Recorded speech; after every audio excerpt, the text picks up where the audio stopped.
what are we now? Podcast 3 of Midlife Tax Write-Off. I'm one of your hosts, Anthony, otherwise known as Pridge Dog, DAWG, as we discovered last pod. And we've got my significantly better half in this scenario as Jay Dizzle, as I'm sure he loves to be referred to. How are you today, big The fella? Jay Dizzle. What have we been up to? Yeah, how are you today, mate? You going well? Yeah, not too bad, mate. I think this is episode 4. Is it episode 4? Well, there you go. It's just flying by. Yeah. Time flies. Time flies. We did 2 the first day, and then we did one on Riverside the other day, and then this one. Oh, yes, that's right. I keep referring to the first one as the one where we recorded it at in your shed was the whole one, but it is definitely split. So Yeah. there you go. 1 and 1.5. Yeah. Well, that's true. Well, I thought today what we might be able to talk about to start things off is I've been having a bit of a think lately. I've got going to see Parkway Drive on Wednesday night here in Adelaide, here at Hindley Street Music Hall, and for those of you who aren't aware the of rats the, and the across music, snakes. hey, With the rats and the snakes. yeah, a bit of bottom feeder action. There's 6 on. Yeah, it's a cracking tune. It's one of the best video clips as well, I reckon. It's just them fucking around and being lads, touring around the world, just playing their music. But for those who are unfamiliar with the band, they're a I don't even know what you class them as. I probably should know, but it'd be metalcore, I guess, would probably be the closest thing. The local, or not local Adelaide band, but an Australian band who've grown up in Byron Bay and just made good with some, probably some unexpected music, I guess. So the music type coming out of what's normally referred to as a pretty relaxed town, Byron Bay, beachside town, coming out with some of the most aggressive and hard and fast music that Australia's ever produced, which is great. So I'm going to go see them. But that led me to start to think, I suppose, about how lucky I've been, particularly from a band's perspective, and being able to see some of my favourite bands. It sort of started, it seems like at the beginning of 2023 for me, a massive run of my favourite bands growing up have either toured for the first time or reformed and touring again and that sort of thing. Coincided with when I first met Jen. Not too long after that, there was a festival called Knotfest that I went to over in Melbourne to watch Parkway. And since 2023, I've been able to see them 3 times.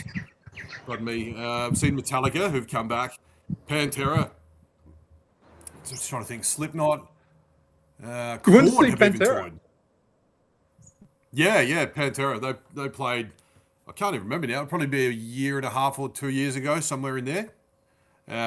They played in Adelaide. They're a significantly different band in terms of the structure of it, because a number of their pioneering band members have sadly passed away since they formed. But they call it the Pantera Legacy Tour.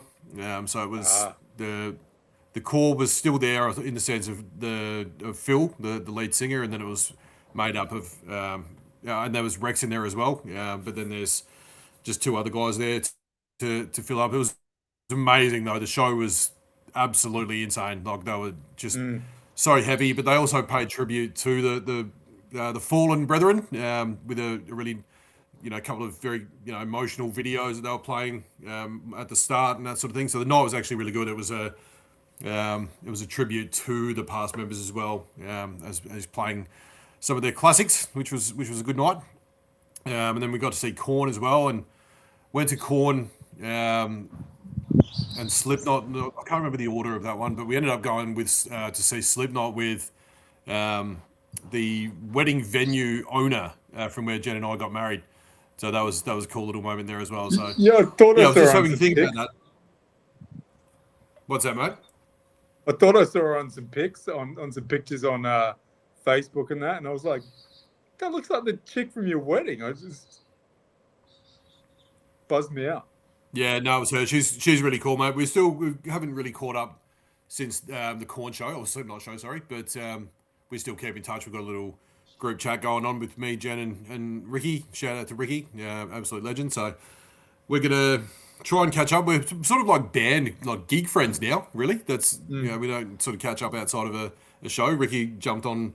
I'm pretty sure she came to Metallica and she was in the car with us when that as well, and then just sort of went off and did her own thing too. So, yeah, awesome times. Music's just been it's such a massive part of my life, and just to see some of those great bands tour again, and me see them for the first time, it's just been that was amazing. And did you which one was your favorite one? Which one was the highlight of the lot from 2023? Good question, because you can sort of put different meaning types on the experiences, I guess. But I think in terms of the performance itself, probably Parkway Drive have it covered for me. The set that they played at Knotfest was intense. Like really, their style of music is pretty intense anyway. But it'd be a tight one, be between Parkway and Metallica. Metallica are, as you know, I've been doing it for 40 years, and they're sort of arenas out still now. So they certainly, they know what they're doing. That's for sure. So, so good. I'd say Parkway though. I'd lean towards Parkway. There was just the intensity behind it was something to behold if you're there. And it's really exciting. The band, the show on Wednesday night is because I got on board as a Parkway fan a bit later than a lot of other people. I wasn't sort of with them right from the beginning. But they're playing this show in a much smaller venue. It's still a like decent venue, but it's a really small, a lot more intimate style. And they're playing some older. They're playing one of their albums from their original like old days. So it feels like they're doing a bit of a throwback for the show, which is going to be really good. So I'm keen as for that. Yeah, it's sick. I reckon the best one I went to lately was Tool when you and I went. Yeah, that was awesome. I forgot about Tool. Did you have you seen them before that? Yeah. And was that one of their better shows? I have, but not in their own show. Ah. Yeah, I saw them. It was a good show. It was different in the sense of they played a lot more of their new music, which to be completely honest, I'm not overly familiar with to the level of their older stuff. But I had a great time. I think we both had a really good time. The previous show that I saw him was actually it was at a Big Day Out, and that was a year. I can't even remember the year that was. An old festival we had here in Australia. That was great. They were. I'm pretty sure they played the same year as Rammstein, as well. And I was just telling Jen and Ollie the other day that Rammstein were. I mean, they're German. I couldn't understand literally one fucking word. But you don't need to understand it though. It's just so intense and you just get into it. It's good. Oh yeah, the music itself is amazing. But they had the stage performance side of things. What they do on stage was just the best part for me. They had so you've been to a Big Day Out, so it's always hot as shit. Yeah. You've been drinking all day. It's like 40 degrees, middle of Australian Adelaide summer. And they had a bloke, one of their crew was on a treadmill, jogging for the entire set, doing nothing but jogging, in a suit of like broken mirror glass. Jesus. So it was just the weirdest thing. And I pretty much just sat there and stood there and just watched him for the entire show. But they were insane. That's live. insane. But the Big Day Out's that's one of the ones the nostalgia music festivals you look back on with so many huge bands and amazing bands that played there, and some of those experiences we'll never forget. Man, I just loved Maynard. Like Maynard was just an absolute smash hit for me, a highlight. Like his intensity and he's just getting into the music, and because there's long riffs in Tool, there's long drum solos, there's long solos, and he's not got much to do, but he just brings an intensity of when you can see he's enjoying his own music. He's sitting there and he's just this is sick, and he's just dancing to it, and he's grooving away to his own music. He's just yeah, man, you're just as much of a fan as everyone else here of your music. It's just so cool. Yeah, and I think that's key, isn't it? Though it's the performers that enjoy the music they're playing are always the more fun to watch. They're not in it for money, or that's not their main motivation when they're actually really enjoying it. Maynard's an interesting one to watch because, like you said, there's so many parts to a Tool song that are just instrumental for so long, and he's going to do things to keep himself occupied. But he hates being, from what I've heard, he hates being like he's always at the back. So he'll just like position himself for the most part at the back. And if you watch some old vision of him on stage, he's just in a trance for a lot of it. From what there's a really really good version of a track of theirs called Sober. When they were really, I think it was an early '90s gig, and he's in a full pink onesie, and he's got a mohawk with a like shaved head, but then like a long mohawk pulled back, and he's almost like staring at one person the entire song, like really intensely at them. It's actually really cool to watch the clip on it. You have to, if you haven't seen it, man, have a look. Do yourself a favor. Yeah, have you ever seen Kurt Cobain give Tool shit for that song? They were like getting a copy of someone else, and Kurt Cobain was like saying how like the film clip was just a big rip off of like this other band, and Tool should be ashamed of themselves and blah blah blah. I was like, whoa, really? Out. No, I've never heard that. Yeah, it was just I don't think he was. I think he was a fan of Tool, but he wasn't a fan of that song. Yeah, right. Okay. We can't all be I've never right. heard of that. I've only ever really, I haven't watched a lot of Nirvana interviews or anything like that. Like I've seen a couple, but I don't know. That was probably just because I loved them, as you would know, but I loved them for probably a couple of years, and then Metallica took over. But yeah, just probably just outside of my age demographic to really just hone in and zone in because he obviously passed such a at such a young age himself, and it's 32 years ago now that he passed. I think it is Crazy. 1994. Yeah, 94. Yeah, and you put that in perspective how much we love the music. Yeah. But to put that in perspective, he passed when we were like 13, and we still loved his music so much after that. And I mean, the Foo Fighters came along afterwards, which is just, Dave Grohl and the Foo Fighters, unbelievable. Like, they're just, I think that's one of the best concerts that we've been to is the Foo Fighters as well. Because we got to see. Oh, yes.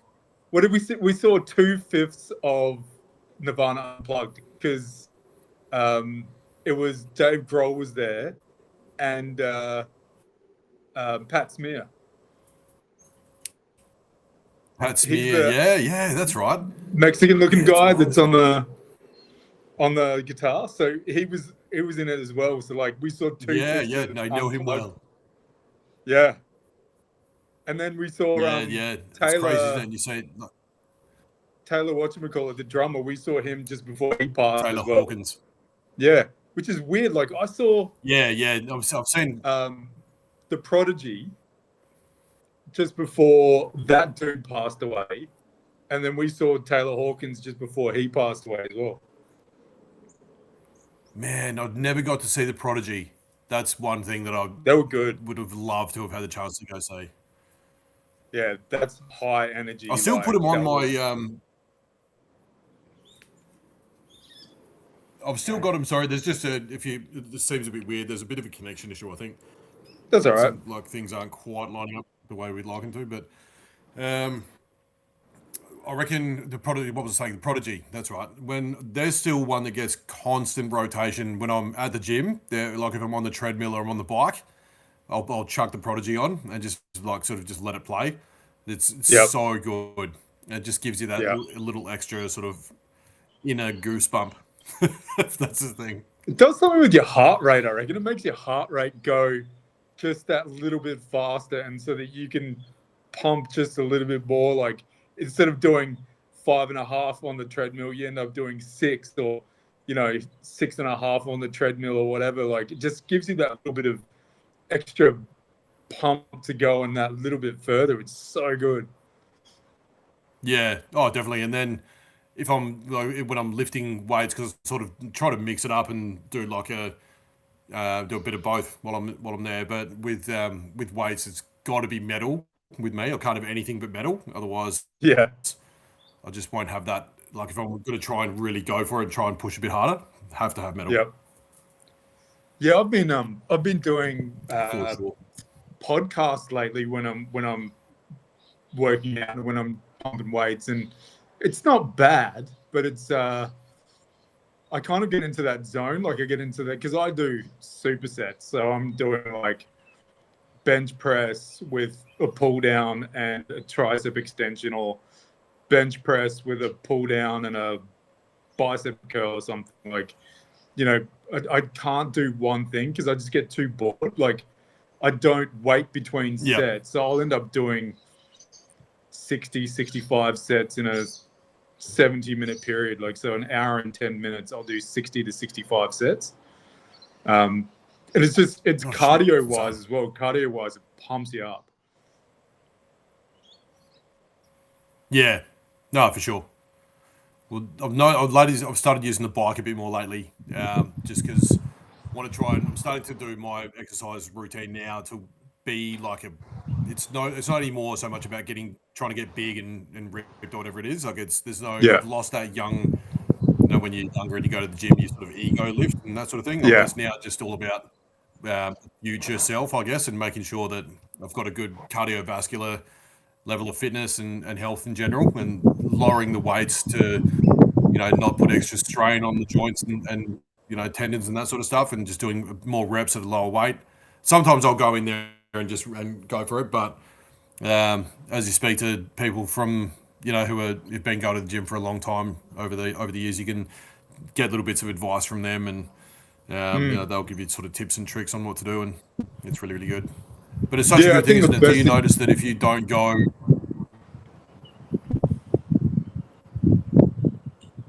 Sorry, mate, you go. No. I think you broke up then. If you don't get, if I don't go to the gym, I will go clinically insane, and I'll start getting angry. And then when I do start going to the gym again, if I've had a long period of time off, I will get angry when I start again, because it's like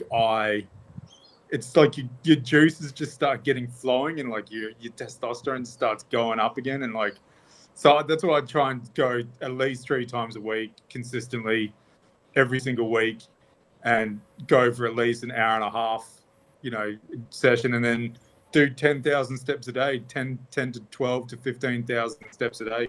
So constantly walking around the neighborhood. Yeah, you mentioned that before. Oh, I have to, you mentioned that before. Do you hit it every day, dude?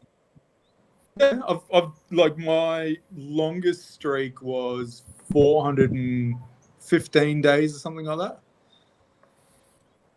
So like, I went when I had that's COVID. I went when I had gastro.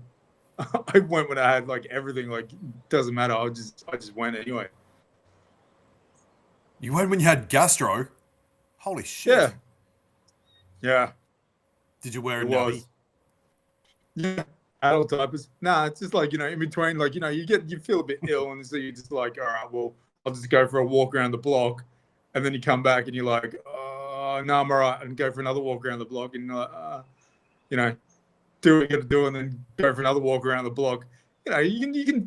It's all willpower, man. Like, it's just, you just got to do it. Like the other day, I felt like absolute bollocks. Like, I was not getting out of bed, didn't want to get out of bed. I'm like, fuck this, it's freezing cold, I feel like shit. I looked at my watch at 1:30 that morning, and I still hadn't slept yet. I woke up, my alarm went off at 7:50, and I'm like, you know what, I'm going to work and doing it, because there's ain't nothing to it but to do it. Like, you just got to do it. Like, don't make excuses for yourself. Just get up and just fucking do it. Like, there's no ifs, ands, or buts, because if you give yourself excuses for shit, then you just always going to give yourself an excuse. Oh, 100%. I love that you mentioned about work too, because there's nights where with the same thing, I sit there as well, and I'll look at my, watch, and I get really bad reflux.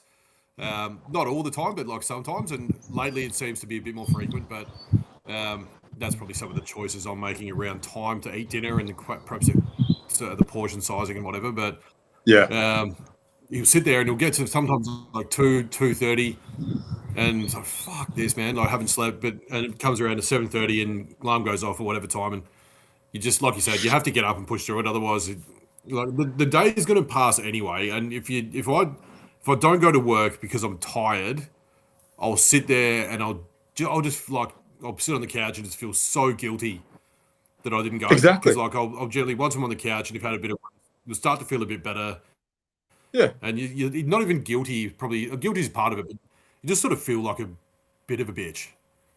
Yeah. That's how I feel anyway. It's like really I couldn't go and And the sit in an office chair because I'm too tired. yeah, and there's no one else to do your job. So when you get back, you've got twice the amount of work to do that you had the day before. You've got like, you've Yeah, only got a certain amount of sick leave. So use it when you actually like feel like actual dog shit and you can't get out of bed. Like COVID will knock me around. COVID will make me feel yeah, like for I'm sure. dying and for a couple of days. The flu will make me feel like I'm actually dying for a Yep. couple of days. And so when I get like the flu or a cold or something, and you know what? Sometimes you just got to use sick leave when you have some shit that comes up and you're like, I really want to go and do this today, but I didn't plan annual leave and no one's going to give me annual leave. And so I'm just going to call in and chuck a sickie because I want to go to the beach with my cousins and have a few beers. Like sometimes that's what your sickies are for. You know what I mean? Like it's better doing that than going, Mental using health them day. when you just don't feel that well. Exactly.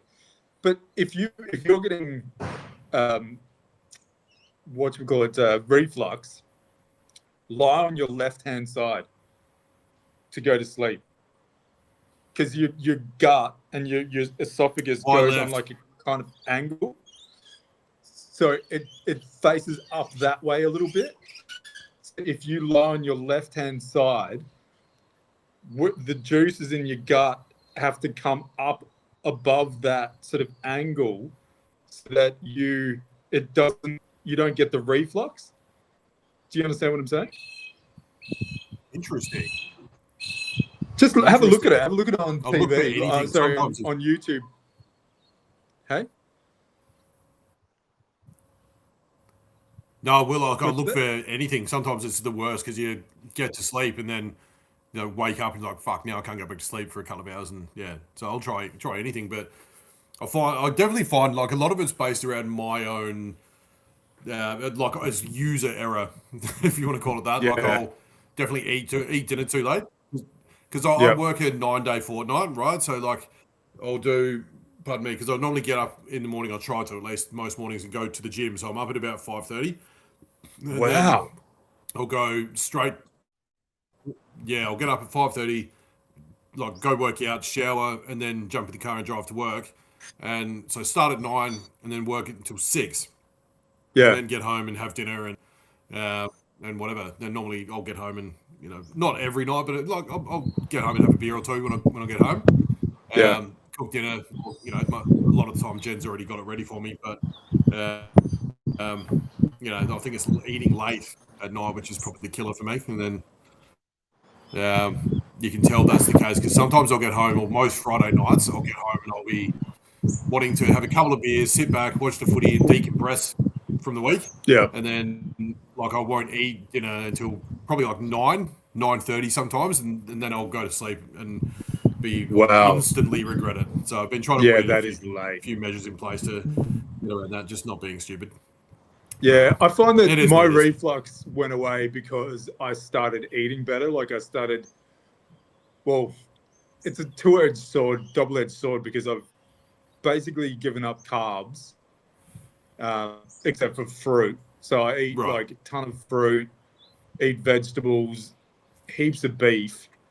Um, but because of that, like I'm losing weight, so I'm under 120 now.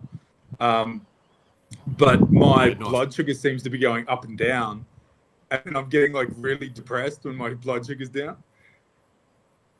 Yep. And then I'm like, and then in the morning, like, because I'm eating so much fiber and stuff, like, this is TMI, way TMI, but if I don't take a shit, I feel so fucking depressed. And I feel like there's something wrong with me, like Yeah. physically wrong with me. I'm like, there is something that is just inside me that and I know what it is.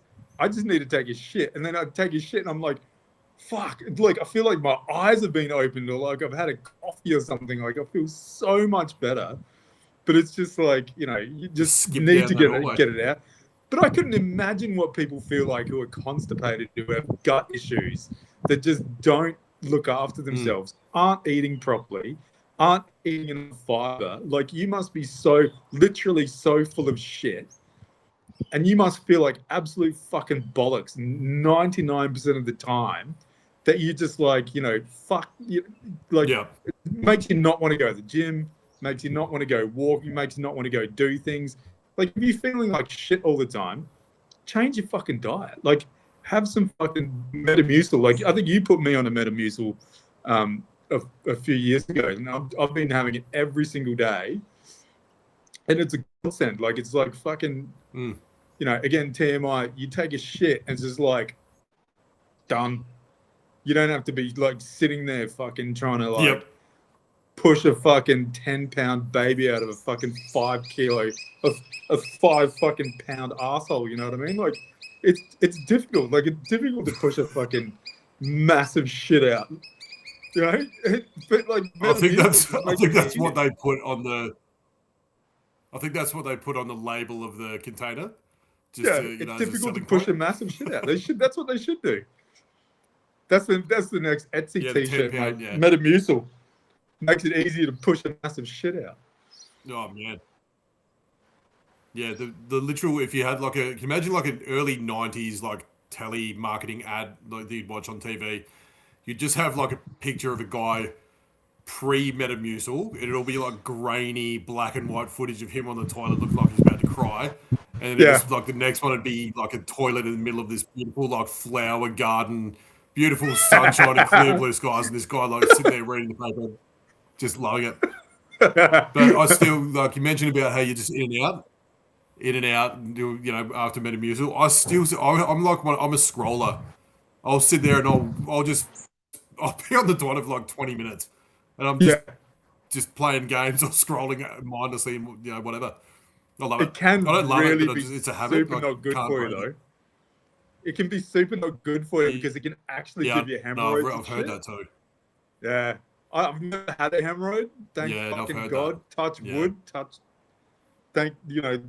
Praise to Allah. But I'm not keen on getting one, man. Fuck that shit. No, I'd definitely rather avoid one if I can. But I'm the type of dude that will wait until it happens and then deal with it, which is terrible. Like, but yeah, I don't know. I feel like quick segue away from the bowel region. So we've got Jen, who's my wife, has started doing she's got a bit of a side hustle, and this sort of leads into like actions lead to another action, and then something else happens from there and flow on. So she does a side hustle for it's like a clothing app called Depop, where it's basically people sell their clothes they've got at a decent price, or I've heard price, this, whatever it might be. It's like recycled old clothing. Yeah, it's really good. And so she'll go around and she'll go op shopping and she'll buy things for cheap and sell them. And as a result of that, she sort of jumped onto Marketplace a bit more, and she found this person was selling a PS2 and a PS3 and a bunch of games. Nice. And so she bought it. It was super cheap. And just literally today, because we didn't have a charger cable for the controller, so we haven't been able to play it or whatever. And we've got Ollie here, until he goes back to his dad's. But him and Jen went out today and they grabbed I think it went through JB Hi-Fi somewhere like that, and grabbed a charger cable and plugged in the charger. And I got home, and Ollie had just, because he's a tech genius, he just gets all this stuff, and I've literally have no idea. He was showing me all this, using all these terms. Like jailbreak was a term, and I think that's a coding term, whatever. But anyway, long story short, he's come across all these games that were installed on the PlayStation already. He's like, this dude has customized this thing. There's NBA Jam, and it even comes up. It's from like Super Nintendo version of NBA Jam, and it comes up with the same graphic. It's literally the same game, like 1993, all the stuff. And I just before I jumped on here, saw it. So I'm super excited, which means that my 2 days after Parkway Drive, which I've got as annual leave, is going to be National PlayStation days. Blockbuster this week. It's going to be great. Blockbuster 1995 to 1998, I reckon. Remember when they had it on the wall? Like they had Can you remember when thing in the middle and they used to play NBA Jam against each other? Oh, yes. Yeah. Wow. How did you remember that? I would have never remembered that unless you talked about it now. Yeah, it Holy was so shit. cool because it was like an arcade that was like free, and you used to go there and you used to play video games, and they used to rent. They wanted you to rent it eventually, but like we used to go there all the time. Like that was the place to go. Blockbuster was. I remember spending an hour in Blockbuster looking at movies and trying to figure out which ones we wanted for that week because you got 5 weeklies and 2 overnights for $10, I think. And like that was like it was so our good. Netflix.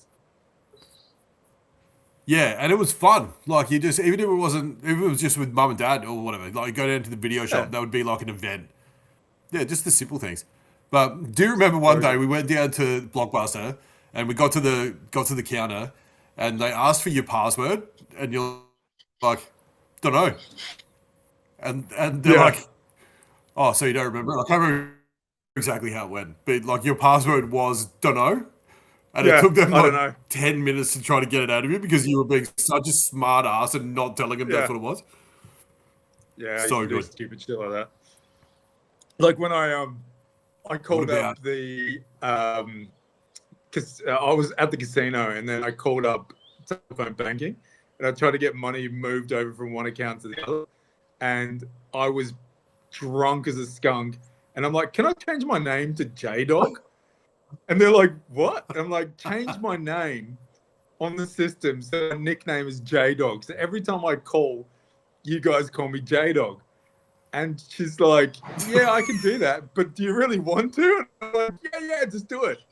And so like weeks went by, and like there's no reason for me to call in internet telephone banking, and I call up and I'm like, "Oh hi, I just wanted to transfer some money," and she's like, "Okay, no worries. Do you mind if I call you J Dog?" And I'm like, "Oh, I did that when I was super pissed at the casino the other day." She's like, "Do you want me to change it?" I'm like, "Nah, keep it. It's pretty fun." Oh, it's the best. As if they did it. Like I can't believe they actually did it. That's the best thing ever. Yeah, you just can't change it to anything like, rude. You can't change it to like, "Oh, can you call me fuckwit?" So like every time I call you up, or like, can I call up telephone banking and every time I call up you call me a piece of shit? Like, ooh. Yeah, can you like verbally abuse me essentially whenever I ring up to transfer money? Yeah, exactly. I want you to call me fuckwit, piece of shit. Do you remember dickless fucknut? Okay, thank you. You just hear this dude like fapping over the phone. You're like, the fuck? No, I'm not gonna fucking call you That's that probably anymore. just what they're actually weirdo. thinking. Fucking... Yeah. It's like calling up a sex line, but you're only transferring your own money. Yeah. Do you remember when we went to the Warradale Bottle one night when we were young and we walked in? I think I can remember this. The way I remember the story anyway was we were walking through and we're like, yeah, let's go get some beers. I can't even remember if we were like how old we were. I reckon it's probably like 16 or something. I was like, we were both tall, skinny dudes. Like we both at least had the height part covered. But I reckon you walked through and you're like, yeah, g'day, man. Can I just grab a 6-pack of West End Draft? And they're like, did you want stubbies or cans, mate? And you're like, oh, I thought stubbies were cans. the worst. Like, yeah, have you got any ID, pal? I do so many dumb shit things like that. Like, it's just unbelievable. But they just give such great memories. Like the stories that you get. I've told so many people that over the years. It was one of the funniest stories of all time, I reckon. Yeah, just it is pretty hilarious. I thought stubbies I thought a can is like short and stubby, so a stubby must be a short can. I had no idea. Like a VB stubby is to a West End Draft stubby, that type of stubby. Yeah, and then for the next decade, I started drinking immaturity, mate. You learn. It's one of those things you learn as you get older. What a stubby and a can is. Yeah. And then from then on, I drank fucking, what is it, Cooper's Sparkling Ale long necks. Oh, yeah, they would. That'll put air. Did you drink Far out. You drink 3 of them. Speaking of this, give me 1 sec. I'm going to the beer fridge. Hold up. All right.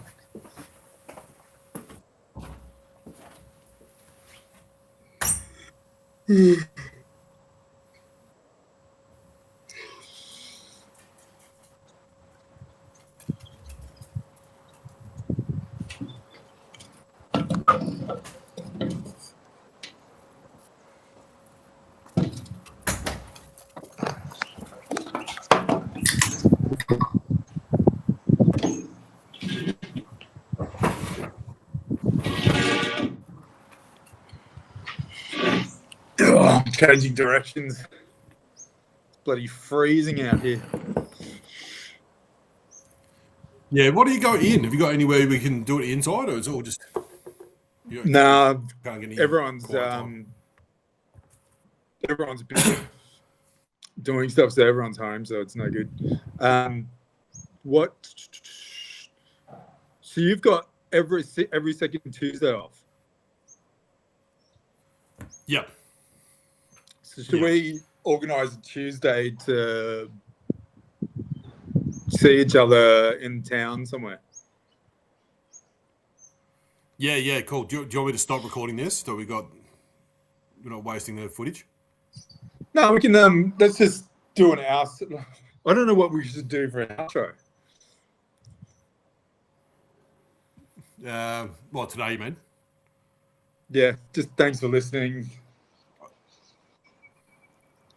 Like and subscribe. Well, I'll wing it because I opened it up, so I may as well close it off as well, and I'll work something out to say.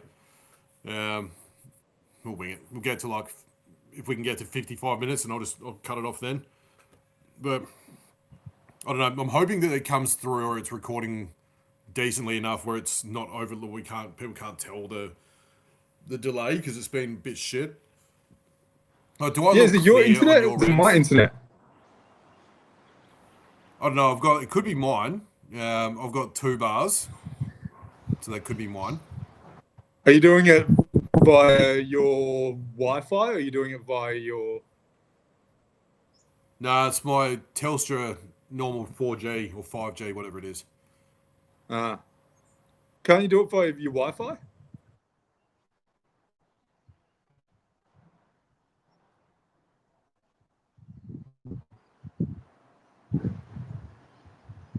If this is some midlife shit, trying to figure out fucking technology and going like, oh, that's heaps better. That's better? That's so much better. It's unbelievable. Okay, well, I've got it on it still looks the same on my end, though. Because your mouth is currently moving and you're not speaking. No, on my end, you're like super way clearer and way more not janky. Not what?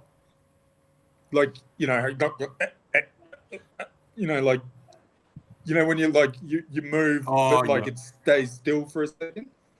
Yeah, that's annoying as shit. You haven't done that on my end, which is good. It's just been the speech and you've been a bit blurry, but other than that, it's not been too bad. Yeah, I can actually read your topic. The Black Angels. Maybe we could. That's something we definitely talk about. Have you heard of them? They're Texas stoner rock, or I think they're called. Is it like desert rock, like Queens of the Stone Age? Not really. Actually, to be honest, I'm not overly. It sounds weird because I'm not overly familiar with a lot of the Queens of the Stone Age material. Really? Yeah, it's not a band I ever really got into that much. I'm definitely, respect what they've done. A lot of people, everyone loves them, but I just never really got into them. But I'm gonna go see him. I'm gonna go see Queens of the Stone Age in December. Yeah, did you get tickets already? Yeah, I got tickets already. Andy and I are going. Primus, aren't they? Are they playing with Primus? Is it Primus? I hope so. I love Primus. Yeah, they're playing with someone. I mean, obviously that's the case, but let me just check. Cherry was a race car driver, raced his whole damn life. 65. You know that one? Yeah, I've heard that one. Yeah, Primus. That was on one of the skate games. One of the Tony Hawks. I think it's on maybe all the Tony Hawks. Fucking love that song. Yeah, Queens of the Stone Age live with Primus and Tropical Fuckstorm. Oh yeah, I love Tropical Fuckstorm. There's another band I've not heard of.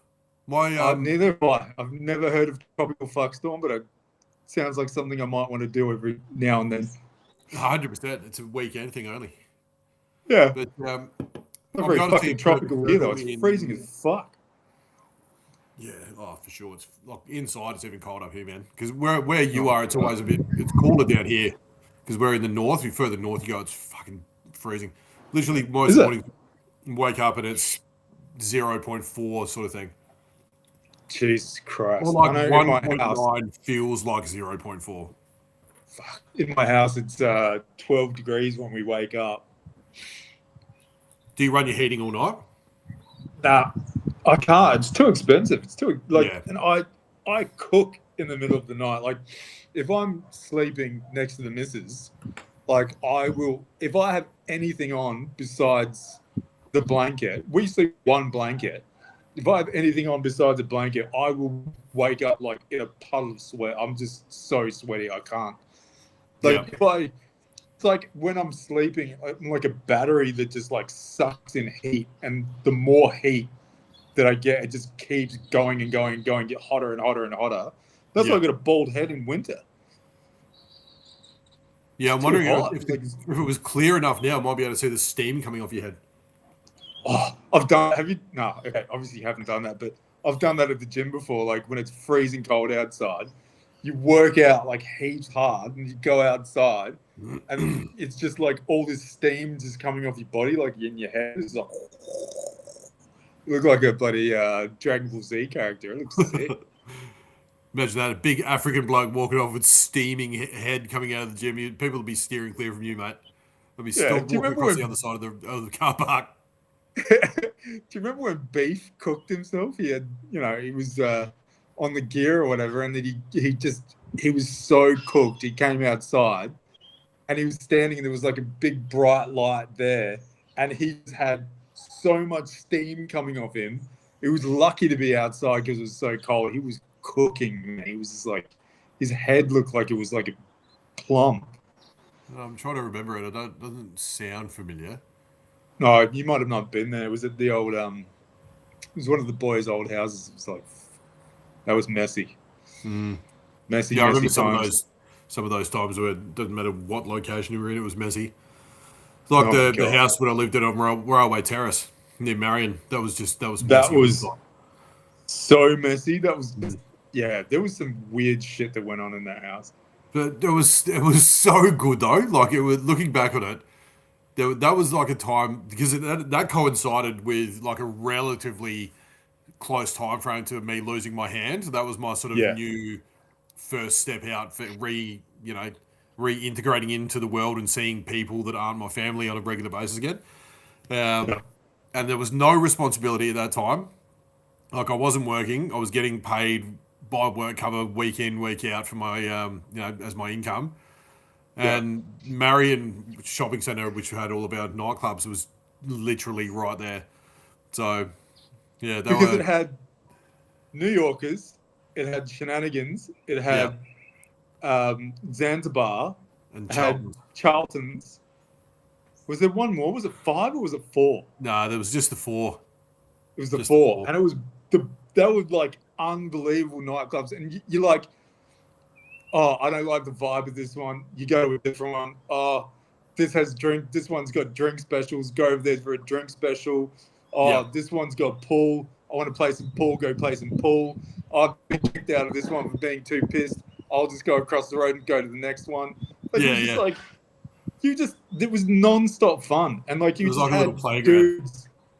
Oh, man. And it's just all your mates there all the time. Like you just go from one to the other and you'd be like, there's a different group of people there and you just go see them, have a chat with them, go do some stupid shit over there and then go do some stupid shit somewhere else.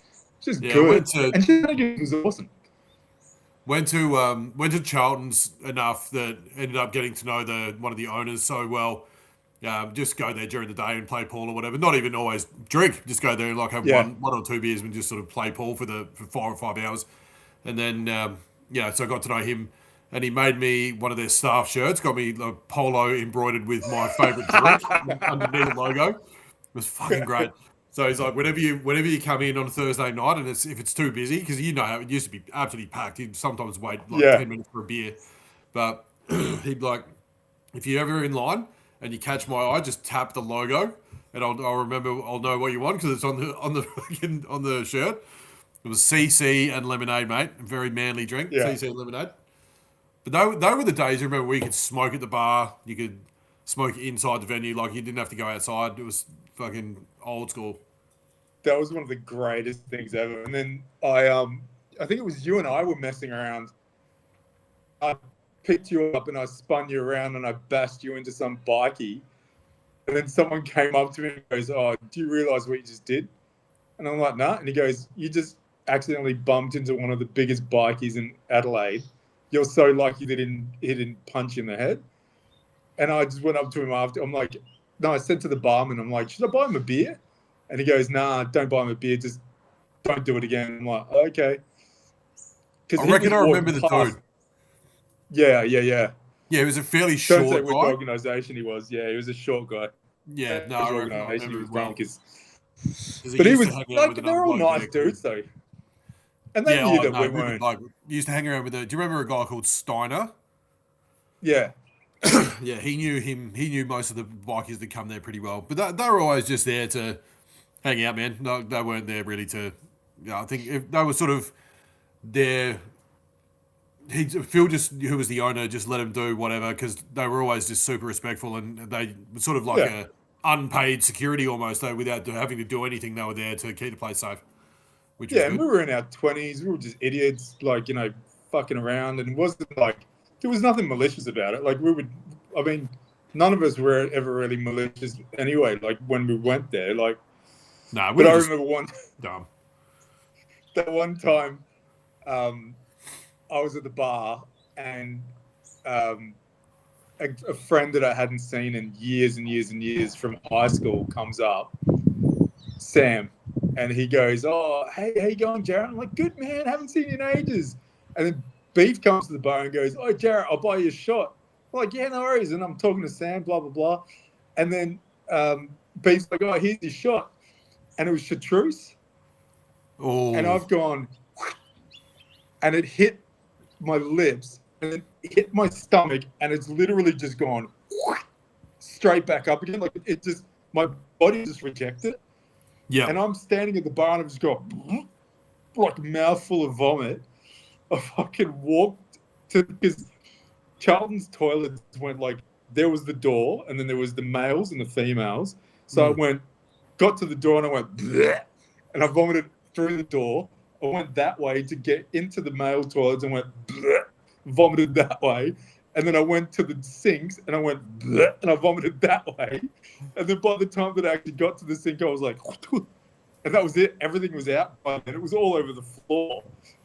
And I've walked out and I've gone, "Sam, I'm so sorry, man. I got to go. Like, I can't be here anymore."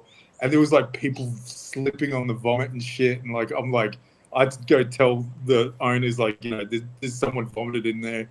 Like, it's really bad, blah, blah, blah. But it was just like the worst timing. Like, I have the worst, number one, I got the worst timing. And number two, when I first meet people, I have to make the worst first impressions on people. Like, people do not like me with my first impressions. It just is what it is.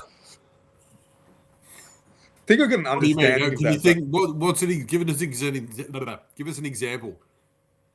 Of first impressions. Yeah, like who doesn't like you based on a first impression? What was the first impression? I bring people back around, but like, we met the CEO of our company, and he came around and he was shaking people's hands, and he came over and he shook my hand, and I forgot to let go, and it just made it like super awkward. So I'm like standing there, like shaking his hand, and he's just like looking at my hand. I'm like, "Oh shit!" Like, and just took my hand away. Like, it was just uber awkward, like shit like that. Those And then extra handshakes are always awkward. Yeah, and then that. Oh my god! Like, I've got so many bad drinking stories. Like, so many times that because I've got a bad stomach. I don't have a. My grandpa could drink like a maniac. My brother can drink like a maniac, but I can't. I just haven't got the drinking guts for it. Yeah. Right. So do you remember my 30th birthday? Down the We bay. went down the bay. Yeah, yeah. Harvey Wallbangers, What was mate. that? What was that place? Yeah, Harvey Wallbangers. What was that place called? It was an Irish pub. The Dublin. The Dublin. The Went down to Dublin. Dublin, and I had a headache because I worked that whole day. So I worked from 9 to 5:30 that day, and then I'd organised for my cousins, my friends, work friends, everyone to be there, and it was just like there was so many people. There was a great party, but I had a headache, so I was like, "Oh, I'm going to take Panadeine 4." Took 2 Panadeine 4 before I got there, and then the week before that, my cousin had made me a Harvey Wallbanger, and I was like, "This is sick! Orange juice, vodka, and vanilla frangelico or whatever the fuck it is, like, and it was just like delicious." Yeah. And then every time someone came up to me and said, "What do you want to drink?" I said, "A Harvey Wallbanger," and I drank. I don't know how many Harvey Wallbangers, and my birthday's in January, so it is fucking boiling Always hot, hot. ridiculously hot. Yeah. And for some reason, I had brought a cigar with me that day, big ass cigar, and I'm fucking smoking it with my cousins, and I'm fucking having a great time. And then I went and sat down at the table, and everything hit me all at the same time, and I was just like, "Nah, I'm gonna be sick." So I go to walk to the bathroom, and then Maddie comes up to me and goes, "Oh, Jack, sick party, man. Thanks, dude." And like puts his arm around me, and I've just gone, "Raw," and vomited all over his arm. And then he's like, "Fuck you, man. You're so lucky it's your fucking birthday party. Otherwise, I would have fucking smashed you." And Maddie. the missus is gone, run to the bar, and she's like, "Give me a bucket." And then she's like, "What? Give me a bucket." She grabs a bucket from the bar lady, gives me a bucket so I can actually vomit to something. No, that was afterwards. Then security had to try and get me out of the place. Yeah, The I remember I Dublin's, was there at that point. I think I helped them. yeah, the Dublin stairs is like this. Like, Yeah. it was so steep. There's no way I was making it down. So I had on one side the bouncer's holding me on this side. On this side, Danny's holding me on this side. And I look at Danny and I go, "I fucking love you, man." And then proceeded to vomit all over the bouncer. And the Oh bouncer was no. just like, "You're so lucky I don't throw you down the stairs." I'm like, I said to him, "If you throw me down the stairs, I've got 50 cousins upstairs. They're going to smash you." He's going, "Oh, okay." And so I got downstairs, and I'm still vomiting like downstairs. And then this is when the missus got me the bucket. She was 6 months pregnant, had to run all the way up Jetty Road to go get her car, got her car, got me, and then it took me, I think she said it took me an hour to get from the driveway to the front door. Because at this stage, I'm fat as fuck. I'm 145 kilos of fucking problem. Like, literally, Yeah. I was like so fucking big. Wow. She's trying to get me. She's 6 months pregnant. She's trying to get me from the car door, the passenger car door, into the house. I'm like, "Just leave me here, babe." She's like, "I can't fucking leave you here. You're in the driveway." She's like, you're gonna die. And I'm like, "Fucking, just leave me here, babe." And then she's pushing me along the fucking wall. There's marks all along the wall of me scraping along the wall to try and get into the house. I get into the house, go on the couch, and yeah, I was fucking wrecked the next day. It took me 2 or 3 days to recover from it. I was so fucked. And this was 9:30 in the afternoon.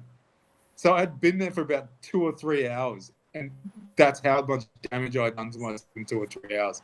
The sun hadn't even gone down yet. Yeah, no, but also the Panadeine 4 wouldn't have helped either. No, none of it helped. It was no good at all. None of it was good. Well, because you're how old? You're 40, same as me, 45. The wild thing is that was, I remember it so clearly, it was 15 years ago.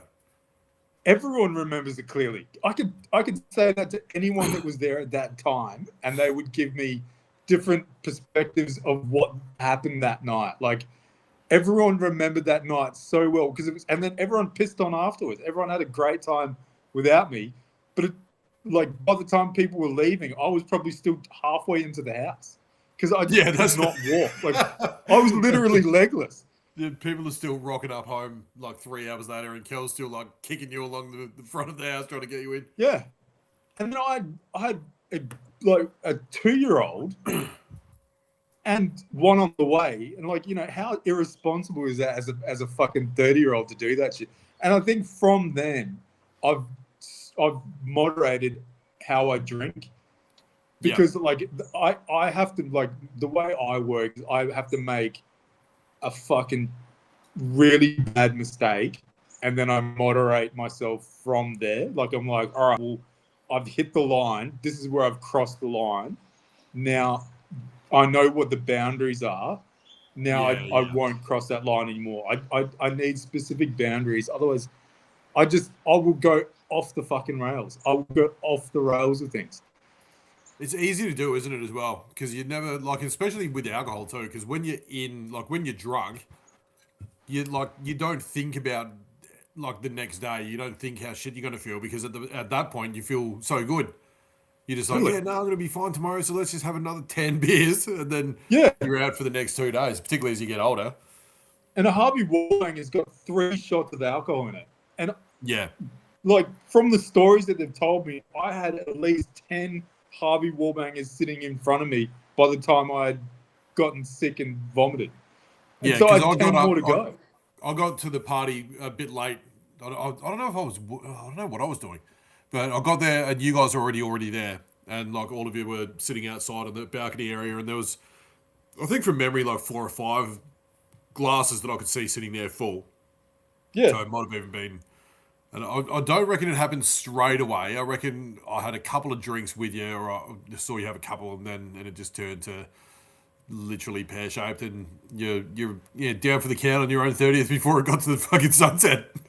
Yeah, and that's why I had to redo my 30th. Like I think it was my 41st or 42nd birthday. I had to redo it because and we went down the bay, and we had the best time. It was just like we were pissing on. We did a pub crawl from the what was it called? The Watermark.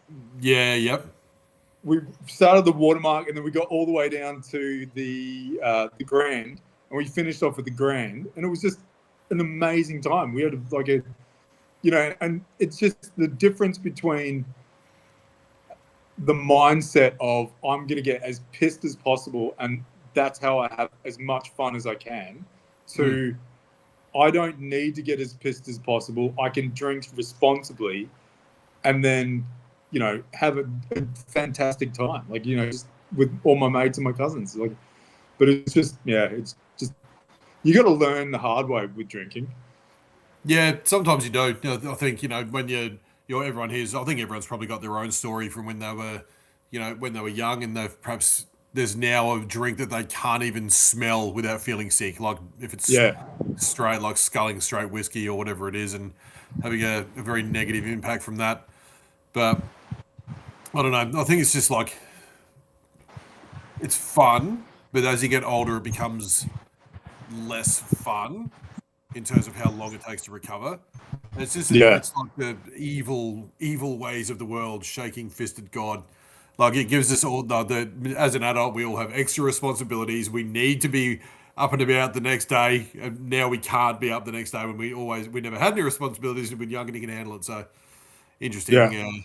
Yeah, not ideal, but it's probably a good way to regulate your own body. If you're listening to it, it's the best guide. Yeah, and I think that's what, like, I had this thought the other day, like, when you get older, what really is happening, it's not like your body can't handle certain things, like, when you're 18 and you can bounce back from anything. when 2022, 23 to 20, to your mid 30s, you basically bounce back from fucking just about anything, right? But I think what your body does is it doesn't necessarily, it does two things. You don't recover as quickly, but your body's also like, you need to have learned from the last 45 years of the things that you should be doing to make you not sick. You should know that, like, you can't eat at 9:30 at night. You could do that when you were 18 and when you were 20, but now it's like, no, you can't. I can't eat bread. Like if I eat too much bread, I feel sick as fuck. If I eat too much, like, tomato, pizza, pasta, all that stuff. If I eat too much of that shit, I feel like absolute rubbish. And it didn't take me 45 years to learn it, but the lessons now are way harsher than they were before. Like, the consequences of your actions, your body's basically saying, you should have known this by now. Like, you should know this already. Like, you should have learned this over the last 45 years. Yeah, I think also, I think the body is just, because it's like look at it like a car. For example, you buy the new car, take it straight off the lot. You can, it's perfect, works perfect condition, no issues. But then everything deteriorates over time, and just the body's no different. I think just the more you punish it, and you can tell. But at the same time, it's it heals itself so quickly. Like, it's an amazing thing. One of the people often say, and I'm certainly noticing this as I get older, is that, remember, the saying, at least you've got your health. Yeah. It's actually genuinely true. Like, when you don't have health, nothing else really matters at all.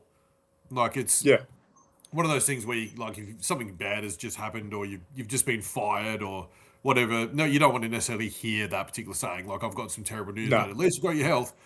But if you actually think about what that means, I think it goes back to, I'm not sure if we've touched on it before, but I used to smoke crazy heavily for 25 years. I couldn't even begin to tell you how many smokes I would have, and heavy, going out drinking and all the rest of it as well. But you'd find I was very good at finding reasons why I could justify having a smoke for any given thing. And then I wanted to quit, and I actively tried probably 5 or 6 times. Pardon me, and it wouldn't stick. Like, I'd get through maybe a couple of days or even a week. I think the longest I went through was like 10 months, but that was using Champix. But what happened was, I haven't had a smoke now for, it'd be 3 years and 2 months ish, somewhere in that area. Fucking hell! Congratulations, that's amazing.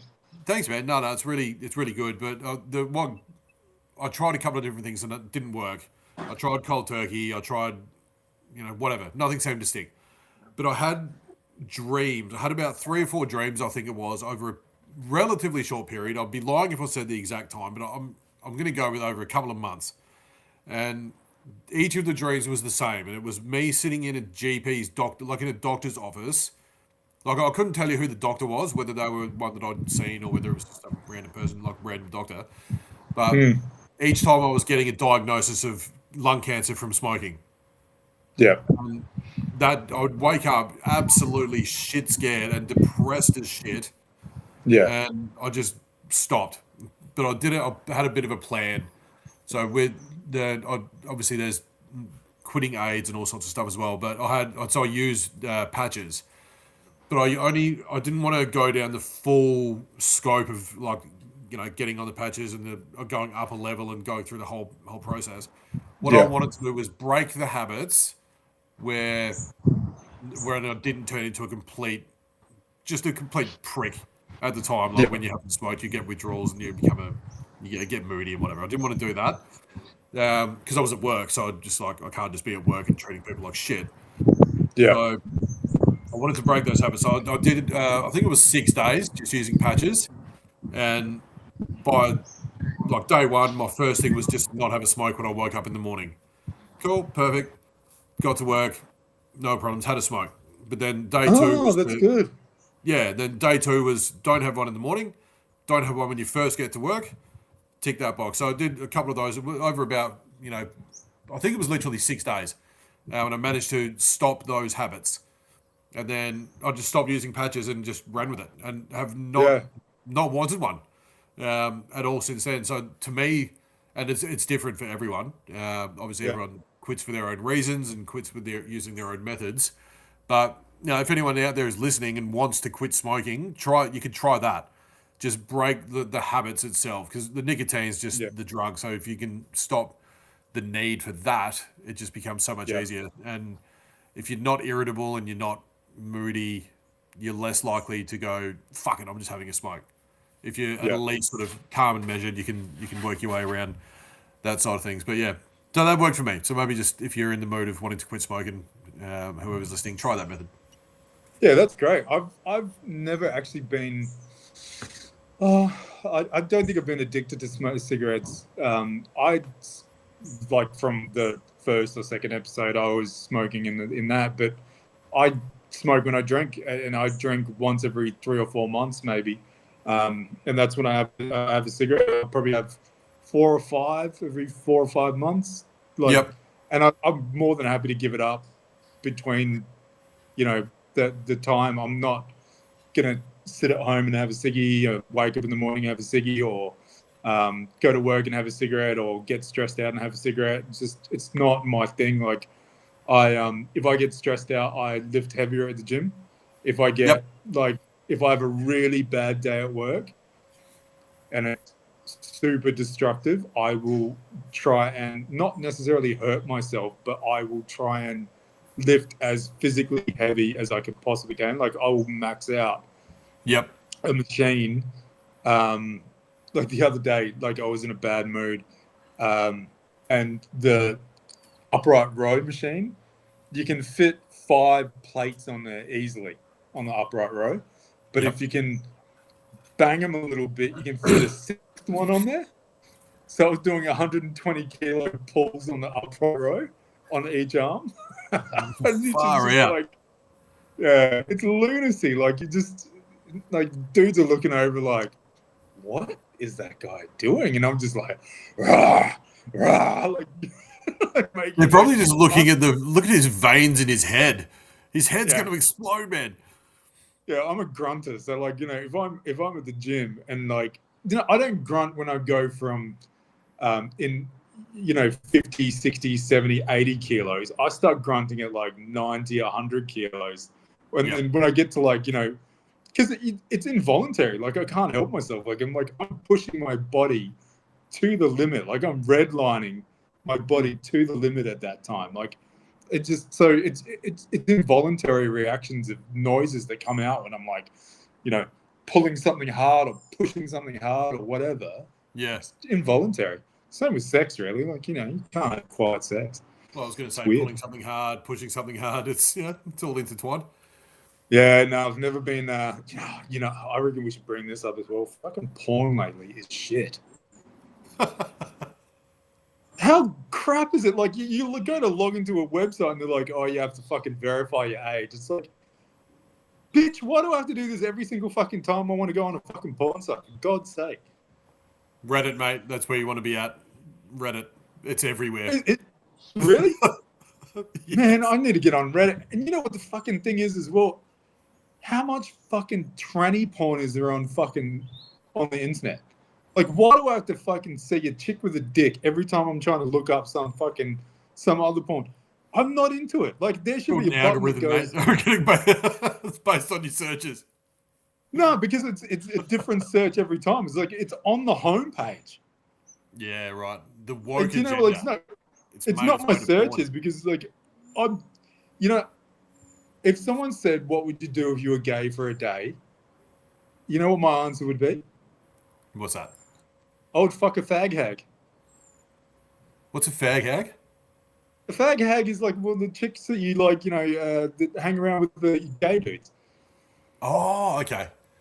Right. They're always chicks hanging around with the gay guys, like their gay best friends. Yeah, yeah.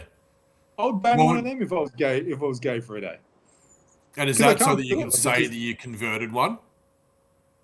No, because I'm not gay. Like, if I was gay for a day, I can't envision myself doing anything gay. Yeah, but if you were Not that there's gay for anything a wrong with day, that. I love the gay dudes. oh no, and yeah, fair. Like who really cares these days? And whatever. I've never given a shit. But who would? But if you were gay for a day, you would be gay though. Do you know what I mean? Like you wouldn't be like you are now thinking about how it would be to be gay.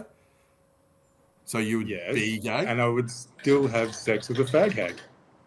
Well, I mean that's your choice, but like if I was black for a day, I would dance. Like because I would hip hop dance. That's what I would do. 'Cause, like I've Why got can't you hip hop dance now? What does that have to do with you? because I'm white. Your We ethnicity. just can't do it the same as a black man. It's just There's no like, reason why. You could go hip hop dance anytime you damn well please. yeah. Well, there's definitely a difference in quality though. Like I don't know.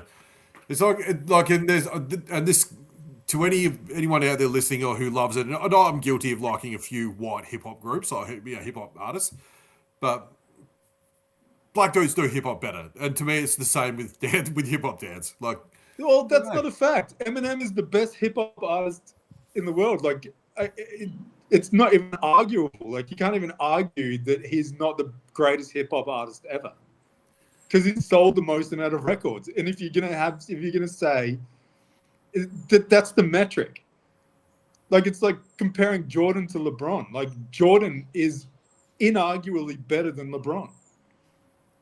Yeah, but then Doesn't if you're using the metric of like sold more or stats, then LeBron based and I agree with you. Let's just make this clear: Michael Jordan is the greatest of all time.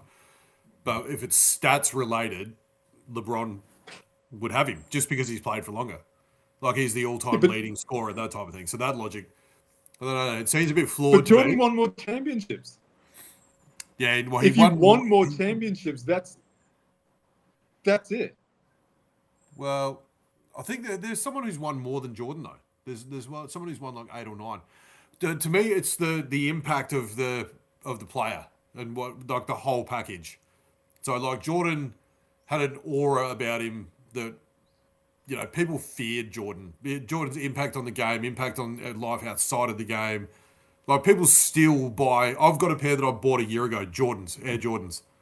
Yeah. Like just that, like he's in my eyes the greatest of all time without a shadow of a doubt. But I don't know when you like the Eminem thing. Absolutely agree. Like in terms of rapper, he's certainly crazily good, crazily good. But I'm talking about from a culture perspective. Like you get one good white rapper versus far out how many good black ones are there? Do you know what I mean? Hip hop is black culture. Yeah, that's what I mean. That's But- like if I would dress like a '90s gangster rapper, I reckon. If I was gay, not if I was gay for a day, if I was black for a day. But if you're like, you couldn't dress like a '90s hip hop gangster. Like it would not hit the same. No, I'd have to be black. And that's the benefit of being like, the color I am. Like I can dress however I damn well please. Like it's like, I can get away with doing just about everything. Like, and if I shave my mo in just the right way, I look Mexican. If I have a mo, then I look Mexican. If I have a mo in this, then I look, I don't know, something else. And then people always think I'm Samoan or like New Zealander. But if one time I went to the gym and I just shaved my mo and I had all this beard, like right here, and people were looking at me like, what the fuck is this dude? Because I looked like it was like some type of, I don't know, Chechen or something. Like people were like looking at me funky, like definitely looking at me a different way. Is Chechnya in Russia, or am I way off there? Chechnya was, and please, if any Chechens are listening, please correct me. I think Chechnya was part of old Russia, and then they broke away, and now Chechnya is like part of its own country, and it's run by like this. It's very militaristic. That's what it makes me think of. Yeah, it's got heavy military, like, and they're like super Islamic, very religious. I think they went into a few wars and stuff like that. So like the Chechen people are like super hardy and like really like strong-willed people, like very, very strong-willed. Yeah, right. Yeah, I figured they were sort of like in that area, but I'm probably still wrong. Just I quickly think it's before like we, the I was going to say, south of Russia. just quickly before we wrap things up, did you Yeah. see yesterday there was, the Jake Paul fighting league, the PFL, I think it is. Does he own that? Yeah, I think he's part owner in that. I'm pretty sure, pretty confident. He's either like part owner or like heavily affiliated or right. associated with it. Yeah, But okay. Khabib had one of his fighters fighting, and Yeah. he won the belt. And he was like, because Khabib was coaching, I'm pretty sure he was coaching. And I just saw some vision on Reddit of Jake Paul, who, as the owner, director, whatever he is, would be the one like a Dana White to present the belt and put that on the winner. Yeah. But instead of that, Khabib just stole it out of his hand and went up and put it onto the fighter himself. But it wasn't a yank it out of his hand. It was like this awkward moment where you could see Khabib grab it, and then for a split second you could see Jake Paul just Hold on for a second. trying to hold on to it, and then he was like, "This is Khabib, man. I'm just probably going to let Yeah. this one go." And it was just super awkward. It was like the biggest. I don't know.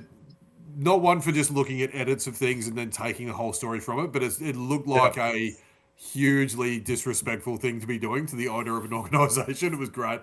Yeah. Like, he's Khabib's a done polarizing that a couple of character, times, Jake Paul, though. but I'm just not a fan.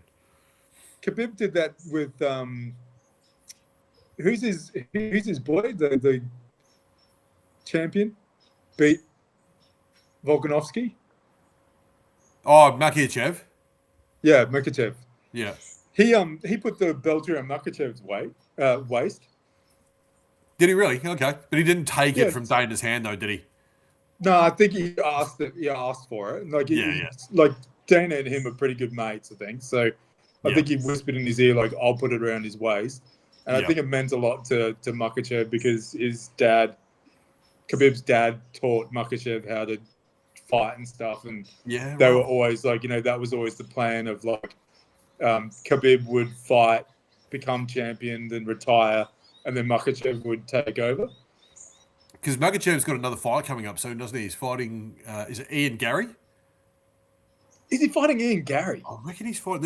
I think it could be wrong in the name. There's a fairly tall, blonde guy.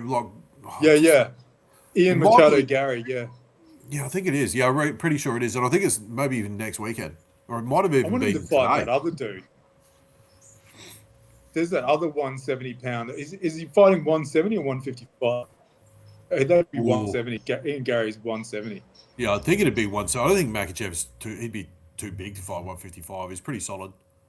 No, he's doing both of them. He's a double champ. Yeah, right. Yeah, but current though, he'd be fighting like his most recent title would have been 170, surely, wouldn't it? Yeah. His most recent title is 170. He needs to go up because he's so big.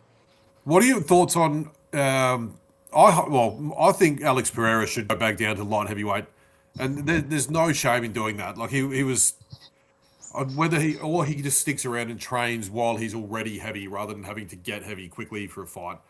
But he looked like he looked already out of his depth when he was in there against Garn at the UFC 250. Like Garn's like obviously good. Like he's a UFC fighter, heavyweight. He's enormous. He's huge. But I think if you like Pereira as a fighter overall, I think is one of the best of all time. Yeah. And just everything that he brings, and he's made such an impact in such a short time. I think he should go back to light heavyweight and just dominate that. Like, there's no shame in being the best in a weight class and then trying to move up, and good on him for trying it. But if you don't succeed, doesn't mean you don't go back. Like, going back to where you were originally is not a demotion, I don't think. Yeah. Or he could take a couple of years off and then become a true heavyweight. Yeah. Yeah, maybe. Like a year and a half, like get really, really strong, really big, and like spar more with like lots of heavy, big dudes. Yeah.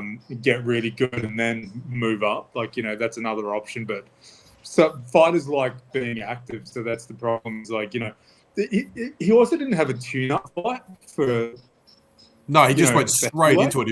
He went straight from knocking out Ankalev and Yeah, then straight into fighting against Garn. It's like such a huge jump, and all the different conditions. Fighting outside at the White House, and yeah. everyone has their the same conditions they're exposed to. That's not certainly not a reason, but it would affect your training for sure. And really, when you're fighting a light heavyweight, you're really fighting a heavyweight anyway, because by the time it gets to the night or the night of, they've probably put on another 20 or 30 pounds. Yeah, So actually, they're it's a probably really good point. somewhere around about 230, 240. Stipe Miocic was 235, 240. Yeah, Cain Velasquez was 230, 240, somewhere around there. yeah, Um, true. then you get all your freaks like Overeem and Lesnar, who were just like, they would have to cut down to 265, which is just so ridiculous. Like, What did Joe Rogan say about Lesnar? He's like, you don't see men like this anymore, and the last time you saw a man like this is when he was coming off the boat to come and take your family away from you or something like that. I can't remember yeah, what he said. That is yeah, really, he's an absolute freak show. He's a freak show of a human being. yeah. Have you seen the I think it was the Dallas Broncos. The owner of the Dallas Broncos said to Brock Lesnar, "I'm willing to give you a six-figure contract for the sperm that's in your in-laws' balls, because his daughter is going out with this dude, and he's like he wants to um, have like a six-figure contract written for the baby before it comes out." Wow, what a development that is in a father-son rule. Holy shit. Yeah. He's just like, oh, that kid is going to be an absolute monster, because it's Brock Lesnar's daughter, Yeah, and she's a it's wrestler his too, isn't she? son-in-law. Yeah, yeah, she's a wrestler. No, she did wrestling, but she's a shot putter, Oh, that's right. Yeah, yeah. She's got like a literally world-class the shot same putter. head as Brock, doesn't she? She's got like that same big. Yeah, yeah, Yeah, yeah. yeah. Well, she's Unfortunate. comes from good genes, mate. When it comes to athleticism, that's for sure. Well, I'm gonna go have some tea, mate. That has Yeah, it's about that been time, a isn't it? Hour long and one. I think we 22 did it minutes for an is hour and a half. yeah, crazy, isn't it? Well, Do you want on that to? note, well, thank you. I mean, what do we say we are? This is episode 4. It'll probably be broken up into a couple of different ones, but at this stage, we'll go to episode 4. Thank you, everyone, for joining us and sitting there and taking in some of our insights and memories, and that sometimes maybe too much information, a bit of oversharing on both parts. But it's been a pleasure once again, and we'll definitely be looking to send some more pods your way and share the wisdom. Thanks, everyone. Like and subscribe, please. Catch you Bye later. now.